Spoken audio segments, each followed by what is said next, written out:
If you're retargeting, make sure you're going after people that have lots of traffic to retarget. I don't need to convince them to get shoes. I just look at who are all the spenders in the market, and it leaves a trail. I can find the billboards. I can find the radio spots. I can find the guys on TV. I can find the SEO. I can find the pay-per-click. There's lots of tools that'll help you do. Cold links is one. What are we writing in the messages?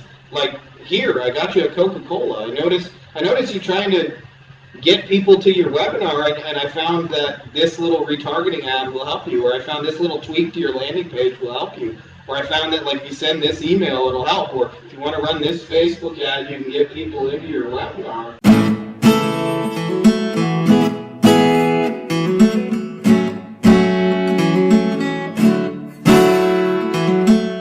All right, looks like we're finally on. Just playing a little rock, paper, scissors against myself. The shenanigans you got to do.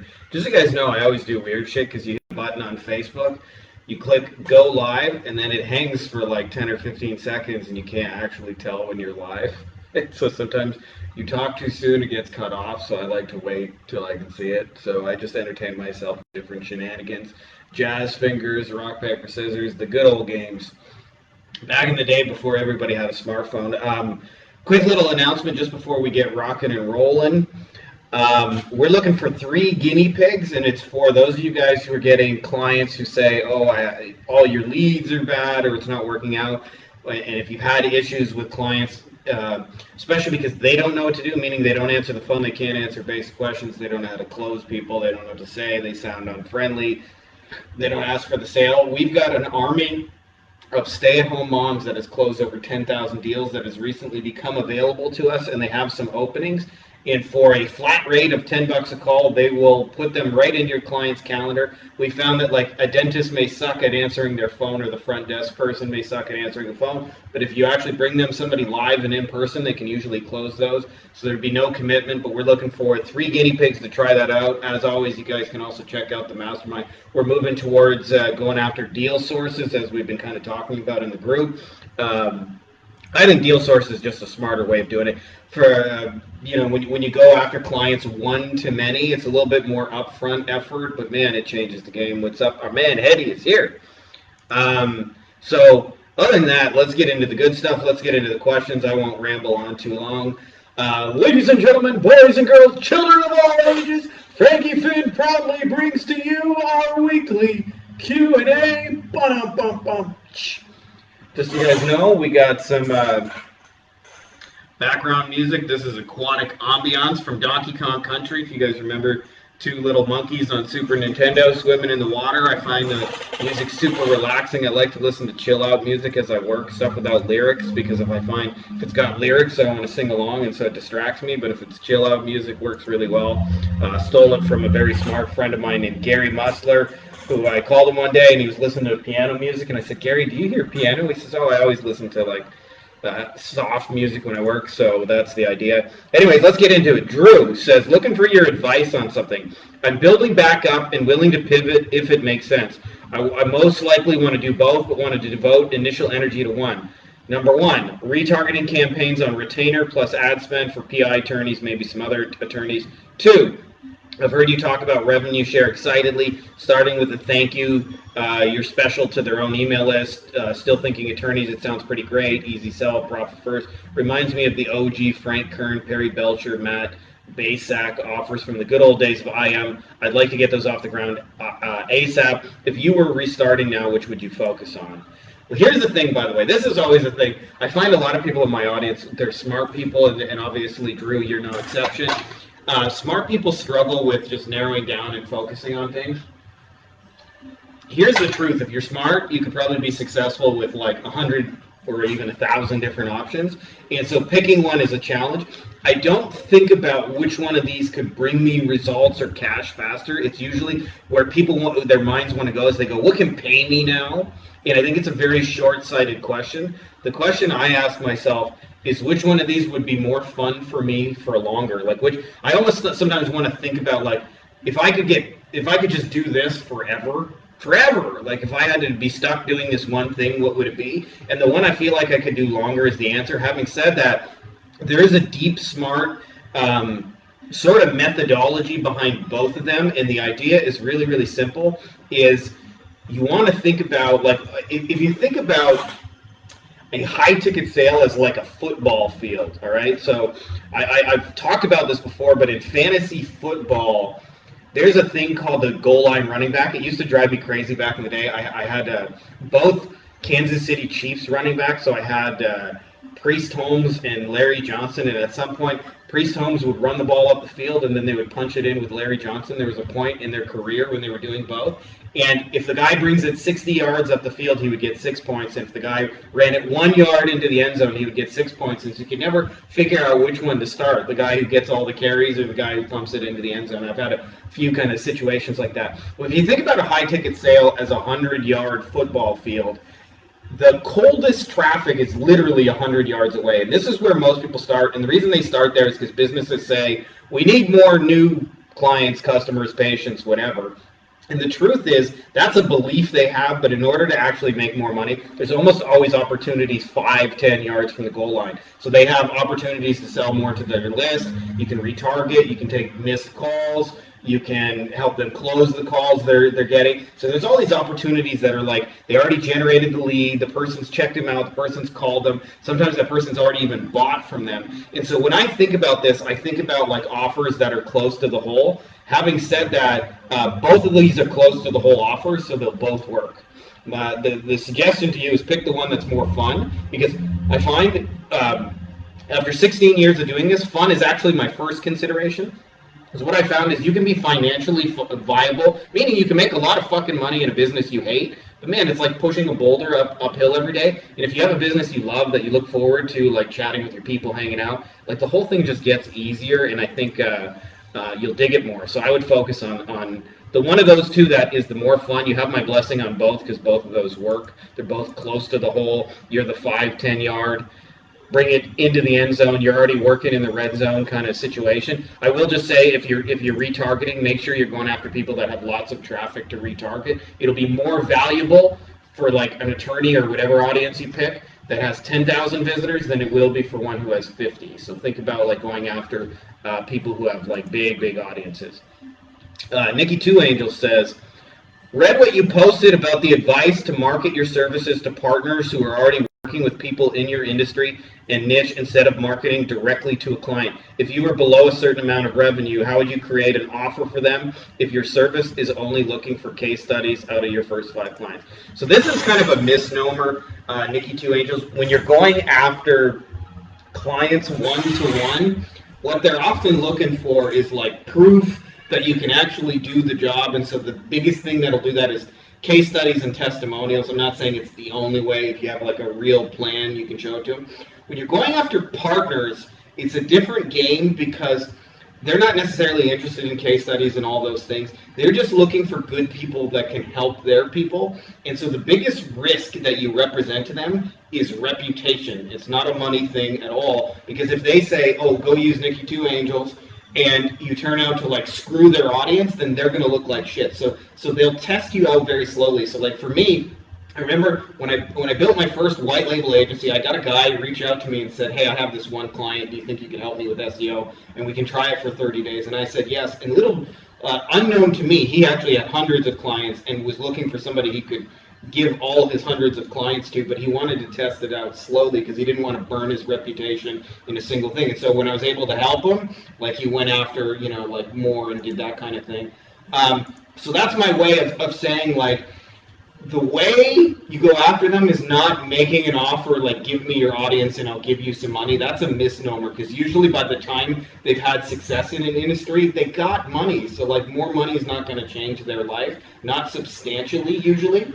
So you have to make it look good. And so the easiest way I found to show up is to actually help them, right? So if you look at, like, I've been doing, like, in the 90-day challenge, I've been going after a lot of industry associations. So they have, like, they're trying to sell conferences, they're trying to sell events, they got a podcast they're trying to get people to watch, they got a YouTube channel they're trying to get people to view, they got a magazine they're trying to get people to read, they got memberships they're trying to sell. So rather than try and convince them I'm an expert and try and make them some offer, I usually just do something that'll help them sell memberships, that'll grow their audience. And like, for example, the way I think about this is really simple. Is I go, what could I do that would have the maximum amount of impact for them for the least amount of effort for me. Ideally something I can do in like 5 or 10 minutes that's super valuable for them. So like the other day, I wrote an email campaign they could do to sell their next event, and I used ChatGPT to write it. And so I gave them, here's the 4 emails, go use them. And I really just used my skill set to put an offer in there that makes sense. But I'm not trying to sell them or convince them or anything. And so this is very different because I just do shit for them without being asked, without being prompted. Hey, I noticed you're trying to get people in your podcast. Here's a couple of emails you can do to promote the podcast. Or I know you're trying to build up your YouTube channel. Here's a thumbnail I made in Canva that'll really help you. Or I noticed you're trying to sell an event, so here's some email copy you can use to sell the event. Or I noticed you're trying to sell this event. Here's some social posts you can go and plug into your system that'll help you sell this event. Like, I just do it. I don't, but again, I'm doing little baby 5-10 minute things that are super valuable to them. It's super easy for me to deliver. And that's the secret. And then what happens is seeing is believing. Believing. They don't have to like, they don't need case studies because you already fucking helped them. Like, they are the case study, right? So, and there's a real magic to that. And I'll tell you how I figured this out. Because I was in a lot of masterminds for some of the top lawyers pre-COVID madness. And I remember they would always go to like the event coordinator. People would come and say like, hey, I want to promote my stuff to your people. And he would always say, the guy I worked most closely with, one of my mentors named Ken, he would say, do it for 2 of our members and show us that you can get results. And then if it works for them, I'm happy to share it with the rest of the audience. But give them it at either a super discounted rate or at cost or something like that. And I found that like, rather than trying to convince them to give you everybody, just like show them like, hey, I can do this for you or for one person. And I found it's easier to do it for them than it is to try and get them to give you their audience. So I just do shit for them. And I'm like, hey, I helped you sell your event. I don't have to convince you anymore that I know how to sell events because you just use my stuff and it works. So it's a different mindset because rather than thinking about like, usually when people are approaching cold prospect, they're thinking about some magic script, some magic message. I'm viewing this person as like, this is a relationship that I want to have for the next 10 years. How can I start that relationship right? And the easiest way is to give, not to ask, but to like, what can I do for you that would be useful? And so it's not very hard to figure out what they're doing. Like if you click on their website, like I did this on the industry associations, they got a podcast, they got a conference, they got a little like workshops, they got courses, they got trainings, they got certifications, they got a magazine, they're trying to sell advertising for their magazine. So if you look at that, it's like, what are they trying to do? Well, they're trying to do all those things, right? Like it's not hidden, it's in plain sight on their website, and so we just help them do what they're trying to do. And amazingly, there's a sense of reciprocity. Like if I help them, they feel like they got to help me. And they say, how can I help you? And I say, like, hey, I'm just interested in knowing the people you already know. If you've got anybody who's looking for a website or SEO or pay-per-click or whatever it is you do, send them my way. And that's really all there is to it.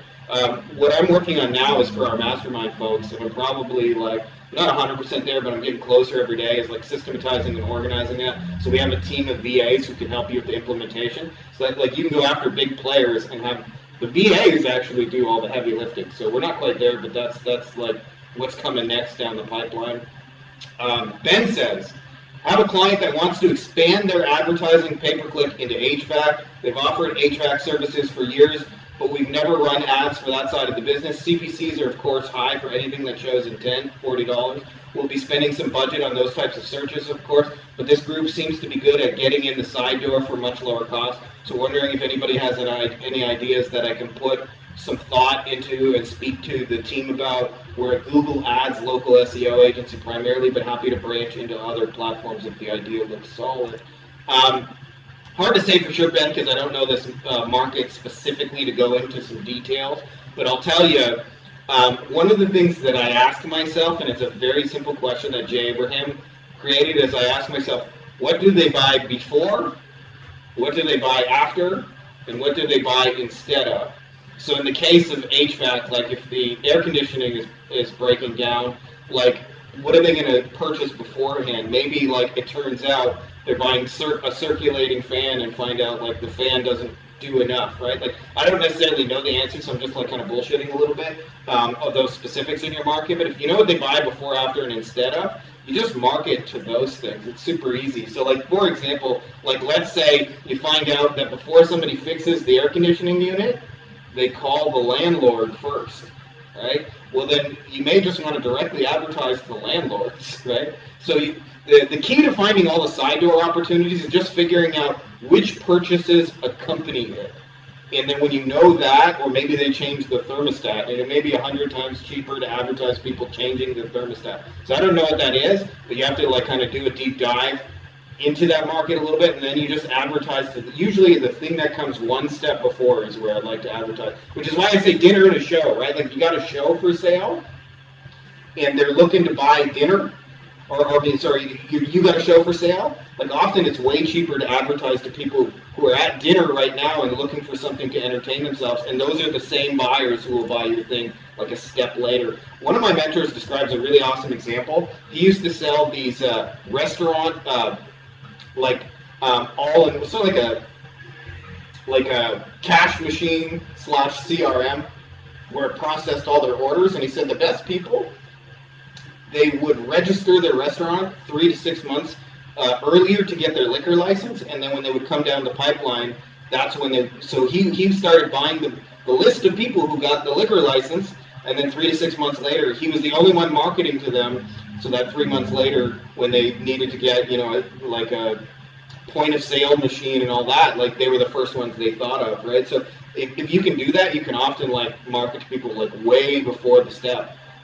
Where they go to buy your thing, and the cost of doing so is pennies, right? Like nobody's trying to compete on the I just got my liquor license kind of list. So I don't know what that is specifically in HVAC, but the question is what are they buying before, after, and instead, and especially before. That's where I look and then target those people.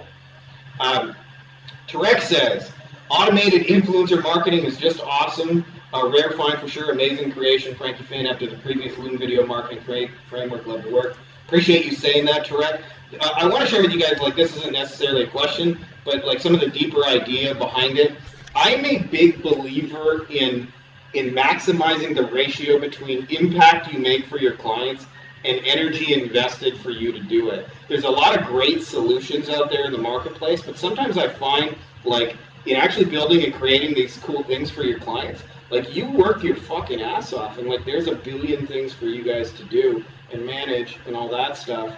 And what I want to help you guys focus on, like with impact per energy, is where you start like influencing people, but in a way where it doesn't drain you and take all your livelihood and energy and resources. And so Loom videos, like that's the deeper idea behind a Loom video. Like it's cool to close people over a video and have someone like, I saw John the other day, like somebody paid him 40 grand for a Loom video. I love when people take free training and go make $40,000 in a single deal. That's super cool.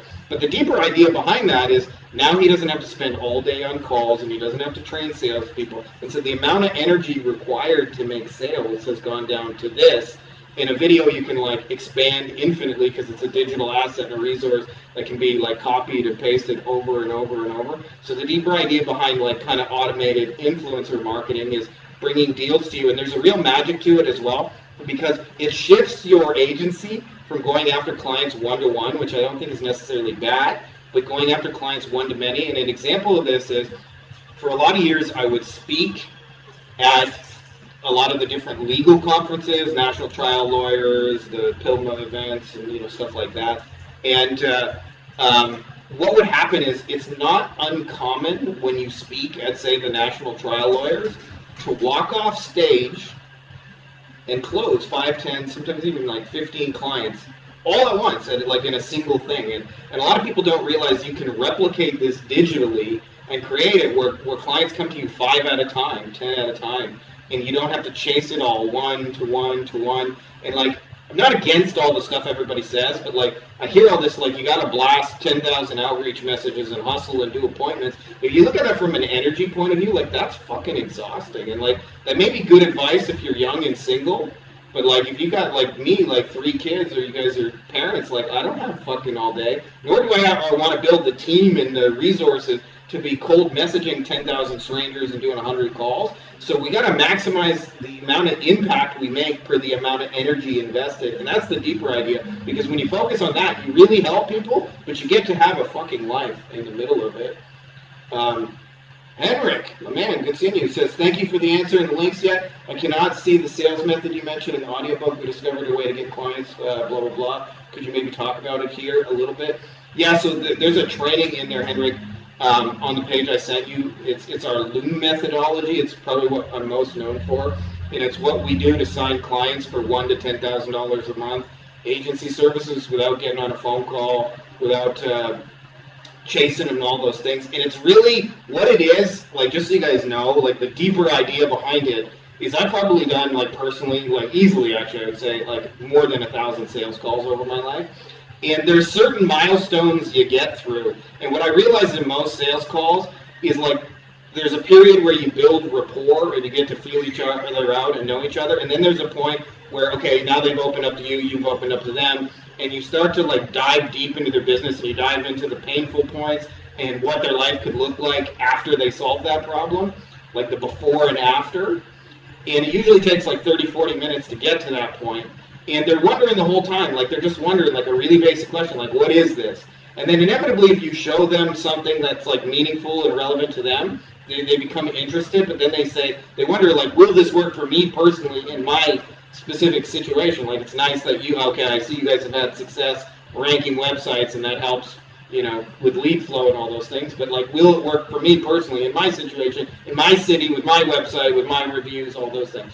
So that's the next, like, logical thing. And then they begin to wonder, like, well, how does it work? And you have to kind of explain the methodology of, like, here's my plan, here's how we do it, here's how we're able to get results. And then they wonder, how much is it? Like, if I wanted to buy it, how much does it cost? And this is 1,000 sales calls. Like, you hit these same milestones. So what I created in the Loom video methodology is hitting on those 4 points in fast forward. Instead of having to spend 45 minutes trying to find a painful problem they're trying to solve and a desirable outcome, it's like we just show them in a visual picture in 5 seconds that whole sequence, and instead of having it be 45 minutes, it takes 5 seconds. And then you call out, like, the specific situations it's best suited to help. Will work for you if blah, blah, blah. And then you tell them how it works. And then you make an irresistible offer and tell them how much it costs. And if you do that, you can skip, like, a massive amount of sales bullshit. Especially, too, as I've mentioned before, it works really, really, really well on busy, successful people who have more money than time. Because I can tell you lots of them who just will not sit through a 45-minute webinar and who will not watch hours and hours of content because they just don't have the fucking time. But if you can summarize an offer in like 3 to 5 minutes and show them everything that's included, how it works, what it costs, what the breakdown is, they'll just fucking buy it. And so it tends to work really, really well on the upper segment of your market that has all the money and buys all the stuff. So I hope that's helpful. Blah, blah, blah. Henrik says, cool, I saw that. Whoops, my computer's jumping around. Does the discount you wrote out in the email still work when you celebrated your young one trying to walk? It's actually closed right now, but if you send me a special link, or if you send me just a message to remind me, I can create a little coupon for you. But the Loom video, by the way, just so you guys know, the stuff on YouTube is enough for you guys to actually go and close it. The paid stuff is just like gets into more details and helps you specifically apply it to your situation and get a review from me and all that. But you can actually I've had dozens of people take the free shit and go make a lot of money. So you don't necessarily need to get the paid thing, but it's just a more advanced version of it. But it's really, really cool seeing more and more people close through video and not jumping on calls with people and not, like, I used to be, like, I'm not judging them, but I used to whore out my calendar, just like a prostitute for time. Anybody who wanted to talk, I said yes to it. And then what ends up happening is you start resenting all your clients because, like, you can't be on a Sunday and just be with your fucking family because, like, your phone is ringing and all those kind of things. And when you do it through Loom videos, like, when you start closing people, onboarding them, client communication, and training your staff all through videos, what happens is it becomes the normal where people do not demand and request your time. How do I find the people we send the Loom videos to? We've got a lot of stuff on that too, Henrik. I'll send you some more links, but for the most part, I got a methodology I call the shoe buyers, and it's essentially, the idea behind it is, if what you're doing is, if you compare an agency service to selling shoes, what most people do is they logically focus on people who are barefoot. Because it makes sense, right? Somebody who, like, doesn't have any shoes, like, you should sell them shoes. And in reality, what you want to do is sell shoes to somebody who has 200 pairs of shoes in the closet, and there's always a reason why they need another pair of shoes. Maybe they don't have dance shoes yet, or maybe they need, they just want another pair of basketball shoes, or maybe like they need something that matches their yellow shirt, right? Like there could be any number of reasons why they need a new pair of shoes. And how this shows up in marketing services, using that analogy of shoe stores, is what most people do is they go to businesses that are broke and have never ever in a million years invested in marketing and try and convince them to do it. And you really have two sales to make in that scenario. Sale number one is you should invest in marketing services, and number two is with me. And it's actually sale number one, that you should invest in marketing services at all, that is the much more difficult sell, because they probably have not done it, have only had bad experiences when they tried. As where, like, to me, like the best clients, like when I go in personal injury, the best clients are the ones who spend money on TV, radio, billboards, SEO, pay-per-click. They literally fucking buy everything, right? They have a closet full of every pair of shoes. So training and videos on this. My computer just froze for a second. But how do I find them? I just target them by other stuff that they spend. So, like, for example, if I can see somebody spending on Google ads right now, that's a better prospect than somebody who's not spending. If I can see them spending on Facebook ads, that's a good sign if they're spending on SEO and pay-per-click. So I look for people who are just spending. I just follow the behavior path of their spending, and I target those people. So if I walk into, like, say, like I just pick a random city of Miami, Florida, and I look at the personal injury lawyers that are advertising or that are there, I can immediately rule out like 80% of them because they don't spend money. They're barefoot, and I don't need to convince them to get shoes. I just look at who are all the spenders in the market, and it leaves a trail. I can find the billboards. I can find the radio spots. I can find the guys on TV. I can find the SEO. I can find the pay-per-click. There's lots of tools that'll help you do it. Coldlytics is one. Data Axle is another. You can just like literally do a Google search and see who's advertising right now. But that's how I find it. Is I think about it. We have a whole video. It's on that page I sent you called "Less But Better Agency Lead Generation," and it walks you through how we find those people and many of the different methodologies we use to reach out to them and start kind of sales conversations. But it starts with narrowing down to like who's spending money, and like I only want to talk to people that I know are spending money now. I don't want to ever convince anybody to spend money. You'll make your life so much easier if you focus on that. So, hope that's helpful to you, my man. Josh says, I feel stuck on how exactly I should approach and what to say to potential partners. Example, there are some accountants that specialize in aesthetic practices or consultants that help doctors start their own clinic or med spa. What does my email even look like to them? I have a friend doing the same thing I am. He's raking in the strategic partners. One of his offers is to make them a new site for free. Obviously, that's just one angle. I'm curious to hear about others. So the idea, like, if you want to understand the deeper idea, Josh, it'll because I'm all about like, there's no one script that works on it. Asking like, what's the magic script you send to everybody is like asking, hey, what's the magic phrase you say that will always get you laid when you go talk to a girl? And it doesn't fucking exist. Like every girl, you know, they have different preferences, things they like. There's no one message you're gonna say that's like and a lot of times marketers think there's some magic message you're gonna say and they're gonna just throw their credit card at you. So to give you an idea of the deeper principle which will make writing the messages easier, if you can think strategically, I've wrote about this in the book, is most agencies, entrepreneurs, and businesses are not strategic enough, which means they can't think 2, 3, 4, 5 steps in advance. And so they're obsessed with short-term tactics instead of like long-term strategies and things. And when I say long-term, like I'm not talking like you got to be thinking 10 years in advance. Sometimes even just thinking like a week out is more than what most people are doing. So I'll give you an example of this. Robert Cialdini wrote about in the book Influence, his 7 principles of influence. It used to be 6, but I think he added a 7. One of the examples they use is a tool called reciprocity. And the idea behind reciprocity is really, really simple. Is if you do stuff for somebody else, they feel obligated to do something for you. It's like human nature, right? Like nobody wants to feel like they owe somebody something. So when you think about reciprocity, the example they use is there was an art gallery, and the guy, the company was trying to raise donations, and they went through and they asked everybody, would you like to donate to our art gallery? And they found if they asked 10 people that question, I don't remember the exact number, so just give me an example, but they asked 10 people who would like to give us money, and 1 in 10 persons said yes, and they gave them, say, on average $10. What they found is they did a variation where the person who went to do the asking, they went through And they went to the vending machine and they got the person a Coca-Cola and they said, hey, you look really thirsty, so I got you this Coca-Cola. Then they came by an hour later and said, would you like to donate to the art gallery? And they found that for every 10 people they asked, now 2 people were saying yes.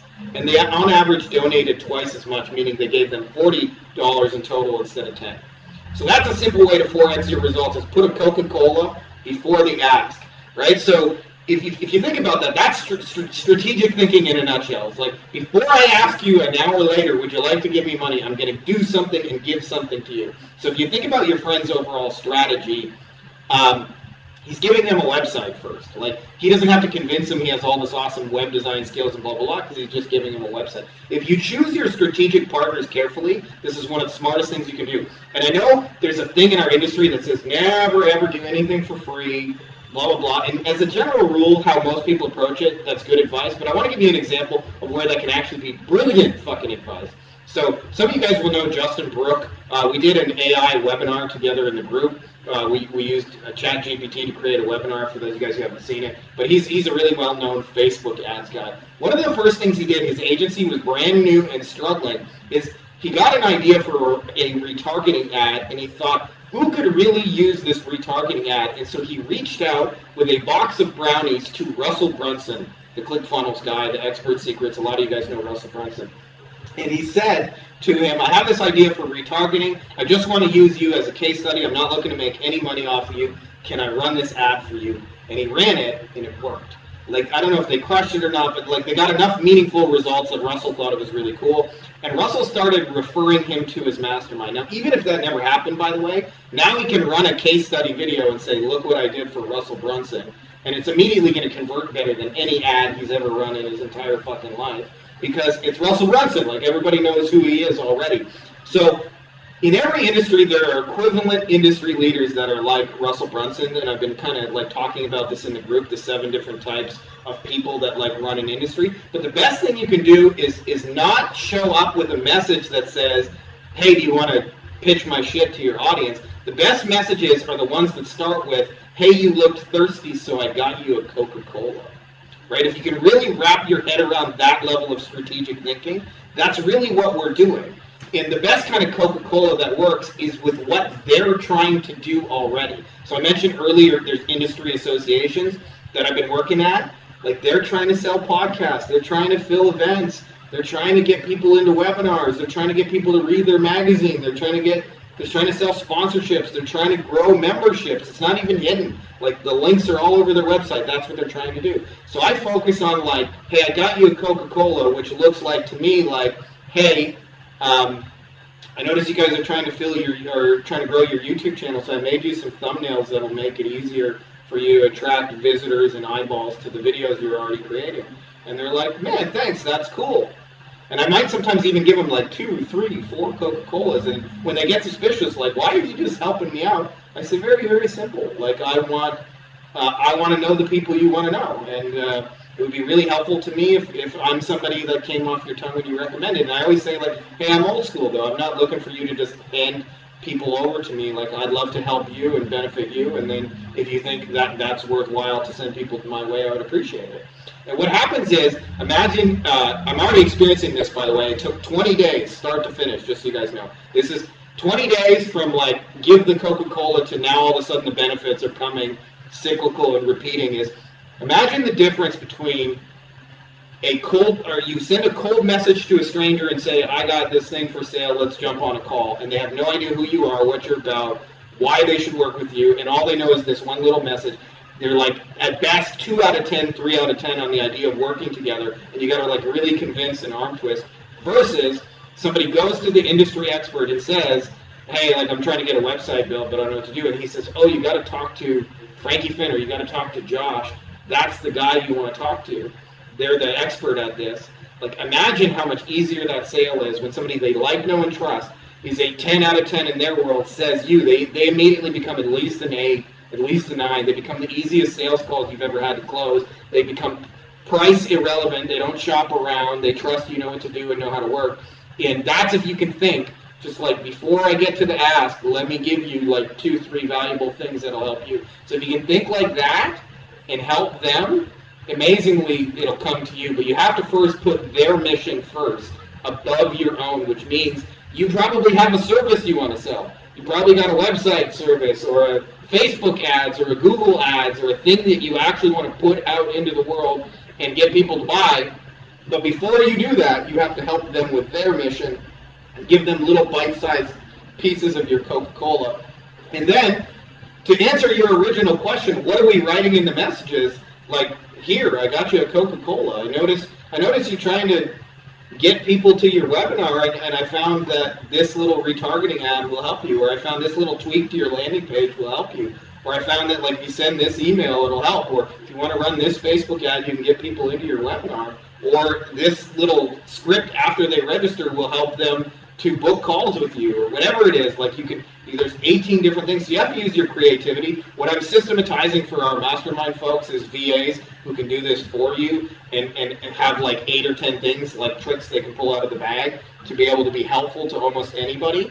And there's lots of variations, but it starts with just thinking about what they're trying to do. And then again, I think about what's the maximum amount of impact I can make for them and what they're trying to do with the least amount of effort for me, right? I don't want to do a lot. Right? Because there's always a possibility I give you a Coca-Cola and you don't ever buy from me, and that's totally cool. Like, I don't hold the obligation that you do. But if you do this, by the way, most agencies, you can hit $1 million a year with one strong referral partner. That, like, imagine like the industry association leader. Like, that actually happened to me in our second agency. Is like we got essentially connected with a big industry where they started inviting me speaking, podcasts, webinars, blah, blah, and I was their recommended expert for things. And like we did a shit ton of money just based off of that one deal. But if you can add like 3 or 6 of those, or even 20 or 30 partners that are all recommending you, you'll grow your agency crazy fast, and it'll be easy because the sale happens before they even talk to you. Like, the sale happens when they say, "Do you know anybody?" and they drop your name. That's essentially where the sale has happened, not when they jump on a call with you. So you'll make your life so much easier. And again, it can be done one-to-many, because that question may get asked in a room full of 50 people, not like 1 or 2. And they say, "Oh, you got to check out Frankie or Josh or whoever it is. They do the best work for that." And all of a sudden, I've had this happen more than a few times where all of a sudden, like 10 people in a mastermind will all become interested in your shit at the exact same time because somebody recommended you. And it's, in my experience, you got to think ahead because you're giving Coca-Cola first before you ask anything. But you'll close like 5, 10, 15 clients at once. And you don't have to wait. You don't have to wait to start helping people. You don't have to wait for somebody to pay you to start building a website. You don't have to wait for somebody to pay you to make a Facebook ad that would help them. Like, you can get at it like today. You can go just find somebody and, help them, really. Like, it's really that simple. So I hope that's helpful. The last question we got on the docket, Colin says, agency owners, how did you land your first 1 to 5 clients? I just want to throw this out there for you guys. I thought this was a really good question because, when your agency is successful and like things are working, it's like it's very easy to get high on your own supply and think you're awesome. But like we all start for the most part at 0, and almost always like most of us start in a struggle phase. I'm just figuring out how to get clients. There are some exceptions to that, but a lot of people, we start with just getting our first few clients. So just so you guys know, I'll give you a little bit of my background, and I hope this inspires one of you out there today, just trying to get your shit off the ground, is 2007 I started because a friend of mine said, "Hey, I built this real estate course and we're going to sell it on the internet," and I had really nothing else going on. I remember actually saying, like, no dude, you're going to sell your own real estate course. I really had nothing going on, so I decided, hey, let's try it. Let's go make it work. And what ended up happening is, for the first about 700 days, almost the first 2 years entirely, I made exactly $0, just so you guys know. And there's no course, there's no book, there's no YouTube video that could tell me anything different. And so I remember actually the first time somebody gave us $47 for a course, I called my friend all excited, and I was like, "Matt, you'll never guess this. Somebody just gave us money on the internet. Like, we just made magic internet money." He was like, "Who?" And I was like, "That's the best part. Like, I don't know who they are, and PayPal doesn't give me their information. So, like, we just have to wonder." And he came over, and we, like, looked at the PayPal receipt. It was all real. We spent an hour trying to Google the person, couldn't find him. And that was it. We had $47, and we were hooked on the magic internet monies. And then at some point, it was like a couple of months later, I had spent all this energy and effort self-teaching myself SEO to get this website ranked.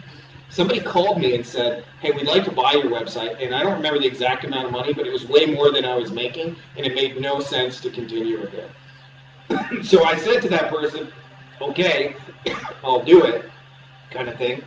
But, sorry, there was no but. I just coughed and lost my train of thought. What ended up happening is there was like a 6-month period where I didn't know what I was going to do, and I tried another project, and I won't go into the details, but it failed miserably. Like, I kind of thought I had this Midas touch. Like, everything I touched would turn to gold, and I had a massive failure right after that. And so I was in this place like, maybe I don't know what works anymore, and I decided I'd just put it to the audience, and I had 20 ideas I wrote down that would make money, and I just decided I would test all of them as quick as possible, and I would go with whatever one was like the path of least resistance, that whatever direction life would steer me. The 20th idea, I shit you not, on that list was, I'm going to go to these forums and I'm going to sell some backlink packages. And so I did. I put because I figured out how to build links for our own stuff. I put some backlink packages, and somebody reached out to me and said, can you do like actual formal SEO, not just backlinks? Can you rank a client? I said, sure. And unbeknownst to me, they had a whole bunch of clients they were looking at doing this for, and they started just giving me more and more and more and more and more and more and more. And this is my first introduction to how powerful one really big strategic partner could be, when they sold like massive amounts of these websites and they wanted us to be our white label partner. This was even before white label had a name. I was just like, can you help me rank websites? Yes, I can. Can you give it to me at a price where I can still make some money? Yes, I can. And that was it. And then we just went off to the races, and I sold my stuff as their company. So like, I had a couple of different white label partners, but I would get an email at their company, and as far as they were concerned, like I was just another person at the office helping build their stuff. And let me just go back to the original. So how did I land my first 1 to 5 clients? That was how, is kind of just like putting backlink packages out there. But I want you guys to know that like, it's normal to have a difficult period, and I'll tell you the hardest thing about it is actually, and this is why picking a niche is so important, is figuring out the language and what's meaningful to your audience. So like, if you think about internet marketers like us, we could be sitting around the dinner table together, and we could be talking about click-through rates, and we could be talking about SEO, and we could be talking about funnels, and we could be talking about irresistible offers, and we would completely understand each other. But I guarantee you, if I had like my mother or my 60-year-old uncle sitting at the table, like they would look at us like we're speaking a foreign language. Well, every industry is like that. And so I see this a lot of times where people change niches constantly, and what ends up happening is they never get to learn the language of those people. So like, for example, I've seen somebody, they send me a message. I get people message me all the time, and they say, can you take a look at my messaging? And I remember somebody was messaging dentists, and they said, we can get you more customers. Well, a dentist, first of all, doesn't even call his people customers, he calls them patients. So right then and there, he knows he's not one of you, you're not one of them, and you've never done this before because you don't even speak his language. Right? So a big secret to all of this is like, by nailing a niche and having this repeat deliverable, is you have the person's language and you start to use it over and over and over, and you start to have one type of conversation predictably, repeatedly, that you have like over and over, and as a result, that's what like kind of makes it convert. So this is why I say like going from 0 to 1 clients is far harder than going from 2 to 10. And going from 2 to 10 is harder than going from like 11 to 50. And 11 to 50 is harder than going from like 51 to 100, because you just do more of what worked. So the hardest part is like getting in place a working process and then systematizing and making that so it's repeatable, so that you can do the same offer, the same process over and over. But I just wanted to throw that out there for those of you guys, because one of the things I've noticed is since the COVID madness began in March of 2020, there's been an influx of people who started working from home and got into this agency space. When I wrote my book, it wasn't really for beginners, it was more for people in the trenches trying to get away from all the phone calls and meetings and the constant like people asking for your time and all that stuff. That was the deeper idea behind it. It's like, give you guys back your time. But I found there's a lot of beginners in our group too as well. We got a good mix of folks too, like crushing it at the upper end of the spectrum. But for those of you guys who are beginning, I just wanted to share that, because the hardest part is just learning their language so that you can say something meaningful. So you can say like, hey, I can get you a veneers patient in the chair, and you're, like by Friday using this whoop-de-doo brochure that we mail out to all your past patients. Having something specific and meaningful to say is the hardest part of the battle. And for those of you guys who are in the trying to get 1 to 5 clients, I'll give you the biggest 2 secrets I found of that. Secret number 1 that'll make your life easier is shrink the size of the ask. For a lot of years, I struggled to sell SEO, and my SEO offer, if you boil it down, was pay me a lot of money, wait a long time because SEO is like a long-term game, and hopefully it'll work, but no guarantees because Google's fucking crazy. Like, gotta pay this stranger a year, no guarantees will work, and it'll take a long time. That's a hard-to-sell offer. If I was doing it now, I'd say just give me 1 keyword in 30 days. And I'll show you we can get you some traction on this 1 keyword. And I would cheat. I would make it so it's like 1 easy keyword that I could get them to number 1, 30 days and see, I got you number 1. This is just a small taste of what we can do for you. And almost always they would want more because like you've demonstrated that it works. So shrink the size of the ask is thing number 1. And thing number 2 is focus on outcomes, not deliverables. I see this all the time. If I look at 20 agency websites, 19 are talking about the deliverables. SEO, pay-per-click, web design.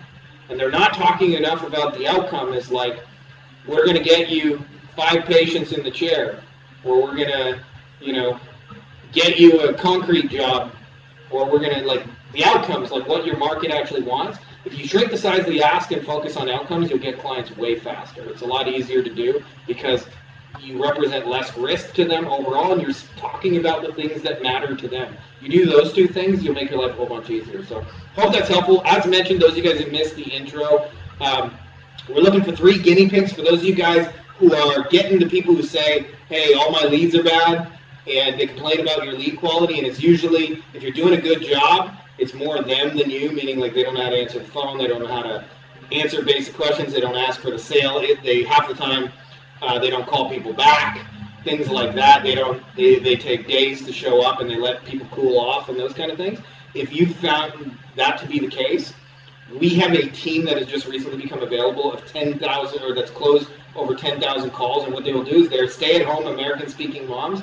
They will answer their client's number as them and close the call right on the phone and just put it in the client's calendar. And what we found is a lot of times people are way better once there's somebody in person, like meaning like a dentist may suck at the phone and the front desk person sucks at the phone, but once somebody actually walks into the office, they know what to do.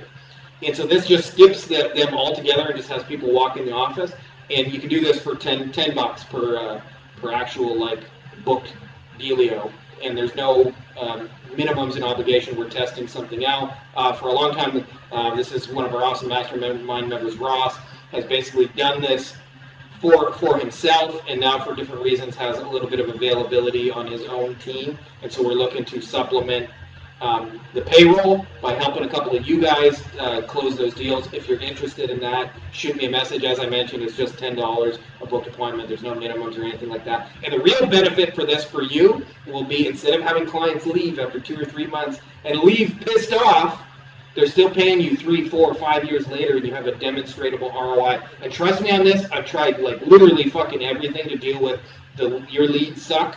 I've tried to go high level solutions, the texting, the follow-up, and all of those like can be useful, but I found nothing converts as well as a human who's fast and like understands them and can just get them booked in.